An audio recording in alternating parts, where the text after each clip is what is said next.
Everyone. என்னோட name Vinod. நான் வந்து பிஇ மெக்கானிக்கல் இன்ஜினியரிங் முடிச்சிருக்கேன். கொங்கு இன்ஜினியரிங் காலேஜில் 2020 பாஸ் அவுட்.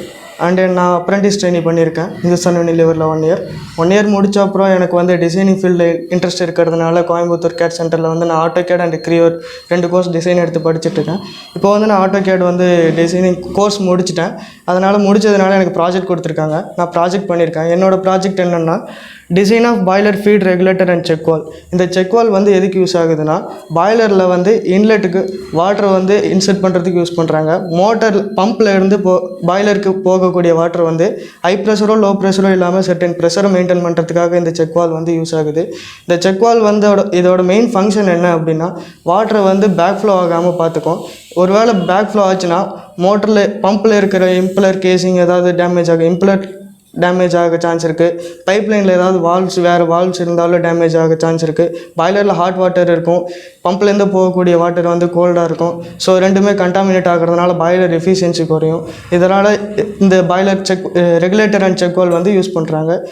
இப்போ வந்து இந்த செக் வால் வந்து நார்மலாக எல்லா ஃபேக்ட்ரிஸ்லேயும் பாய்லருக்கு யூஸ் பண்ணுற செக் வால் தான். இதில் என்னோடய டிசைன் என்னென்னா இதுதான் நான் அசம்பிள் பண்ண டயக்ராம்ஸ் AutoCADல. இதில் வந்து டோட்டலாக 30 காம்போனன்ட்ஸ் இருக்குது. இது டோட்டலாக நான் 30 காம்போனன்ட்ஸ் வந்து செப்பரேட்டாக பார்ட் டிசைன் பண்ணி இதை நான் அசம்பிள் பண்ணியிருக்கேன்.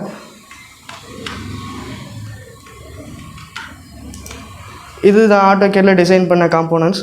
இது காம்போனன்ட்ஸ் அண்ட் அசம்பிள் எல்லாமே இருக்குது. இதெல்லாமே பார்ட் டயக்ராம்ஸ் அண்ட் இதெல்லாமே அசம்பிள் ட்ராயிங்ஸ். இதில் வந்து உங்களுக்கு குவாலிட்டியாக தெரியாதுன்னு நினைக்கிறேன். அதனால் நான் PDFல உங்களுக்கு காமிக்கிறேன். இது அசம்பிள் ட்ராயிங்ஸ். இதெல்லாமே மெஷின் ட்ராயிங்ஸ்.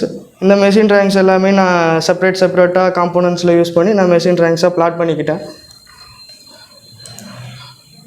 இதெல்லாமே மெஷின் ட்ராயிங்ஸ் 1, 2 டோட்டலாக நான் ஒரு 30 காம்போனன்ட்ஸ் வந்து 4 ஷீட்டாக நான் பிளாட் பண்ணி வச்சுருக்கேன். இதில் வந்து நான் பிளாக் யூஸ் பண்ணி தான் நான் ஸ்கேல் பண்ணியிருக்கேன். ஏன்னா நான் அப்படியே டேரெக்டாக ஸ்கேல் பண்ணேன்னா வந்து இதில் இருக்க டைமென்ஷன்ஸ் எல்லாம் பெருசு சின்னதோ அந்த மாதிரி சேஞ்ச் ஆக சான்ஸ் இருக்குது.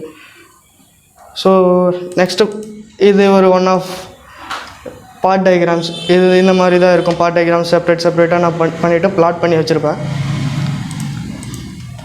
இதெல்லாமே வந்து அசம்பிள் ட்ராயிங்ஸ் 30 காம்போனன்ட்ஸ் இருக்குது. இதில் வந்து டோட்டலாக 30 காம்போனன்ட்ஸில் மெயினாக என்னென்னா எல்போஸ் யூஸ் பண்ணுவோம், 2 எல்போஸ் யூஸ் பண்ணுவோம், ஸ்பிண்டில் யூஸ் பண்ணுவோம், அண்டு ஹேண்ட் வீல் யூஸ் பண்ணுவோம், அண்டு ஒரு செக் வால்வ் யூஸ் பண்ணுவோம், அண்ட் ரெகுலேட்டர் யூஸ் பண்ணுவோம். இதெல்லாமே இது ரெகுலேட்டர் அண்ட் இதெல்லாமே வந்து ஃப்ளான்ஜுன்னு சொல்லுவாங்க. நட் அண்ட் போல்ட்ஸ் நிறைய காம்போனன்ட்ஸ் இருக்குது. பேசிக்காக நான் வந்து இதில் ஃபீல் பண்ணது என்ன அப்படின்னு பார்த்தோம்னா இந்த ரெகுலேட்டர் இந்த செக் வால் வந்து மேக்ஸிமம் எல்லா கம்பெனிஸ்லையும் யூஸ் பண்ணிகிட்டு இருக்கிறது தான். ஹேண்ட் வீல் வந்து அடிக்கடிக்க ஸ்டக்காக சான்ஸ் இருக்கும். நான் ஃபீல் பண்ணது நான் அப்ரெண்டிஸில் இருக்கும்போது நான் பார்த்துருக்கேன். இதில் வந்து ஒரு டெய்லி ஆப்ரேட் பண்ணிகிட்டு இருக்க மாட்டாங்க. இந்த ஹேண்டில் ரெகுலேட்டர் ஃப்ளோ வந்து இது மந்த்லி ஒன்ஸ் அந்த மாதிரி பண்ணிகிட்டு இருக்கும்போது வந்து ஸ்டக் ஆக சான்ஸ் இருக்கும். வாட்டர் வந்து சால்ட் கண்டென்ட் இருக்கும். டிடிஎஸ் கண்டென்ட் அதிகமாக இருக்கிறதுனால வந்து ஹேண்ட் வீல் ஸ்டக் ஆக சான்ஸ் இருக்குது. இதை அடிக்கடிக்க லூப்ரிகேட் பண்ணிகிட்டு இருக்க தேவையில்லைன்னா நம்ம வந்து அது ஒரு லூப்ரிகேஷனாகவே இருக்க மாதிரி நம்ம ஒரு செட்டப் வந்து க்ரியேட் பண்ணலாம். இது வந்து என்னோடய ஐடியாஸ். நான் இன்னும் டெவலப் பண்ணலான்ட்டு இருக்கேன். தேங்க்யூ.